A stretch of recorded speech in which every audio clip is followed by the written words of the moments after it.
আবাস বঞ্চিতদের সঙ্গে সাক্ষাৎ দেখা করলেন মেদিনীপুরের বিধায়ক শঙ্কর গুচাইত।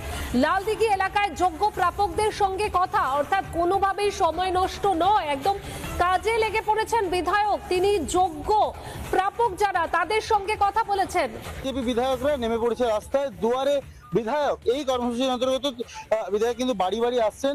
মেদিনীপুরের বিধায়ক শঙ্কর গুচ্ছাইত, এই যে বাড়ি, আমি এই বাড়ির ভেতরে ঢুকবো, ঢোকার চেষ্টা করবো। ভেতরেই বিধায়ক বসে আছেন এবং এই বাড়িতে ঢোকাটাও কিন্তু খুব সমস্যাজনক।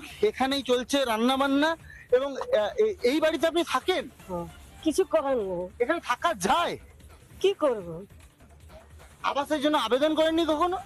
করা হয়েছিল, ওগুলো হবে, পরে হবে, দেখা যাক। টাকা যদি পাই তাহলে হবে, তোমার ঘর করে দিবা হবে। কি অবস্থা, এটা কি অবস্থা? এখানে মানুষ থাকে? এটা লালদিঘিতে আসাদির বাড়ি, আশা চৌবে। আমি যখন প্রচারে এসেছিলাম তখনও বলেছিলাম যে আমি আসবো, যে তারপরে এসে আপনার সঙ্গে দেখা করে যাব। আমি আজকে এসেছি, ওনার নাম এন্ট্রি করলাম আশা চৌবে। বয়স 70 বছরের একজন বৃদ্ধা এখানে থাকেন। এইভাবে থাকা যায়? এইভাবে থাকা যায়? আমি এসেছি এবং এই অবস্থা বাংলার প্রায় সর্বত্র করে রেখেছে তৃণমূল কংগ্রেস।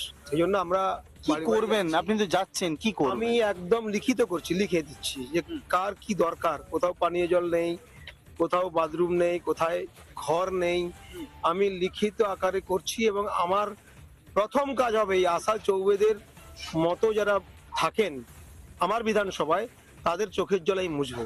এটা যদি অবস্থা হয় তাহলে বুঝতে হবে যে এ বাংলায় আবাস যোজনা নিয়ে যে খবর বারবার ধরে রিপাবলিক বাংলা দেখিয়েছে তার সত্যতা কত।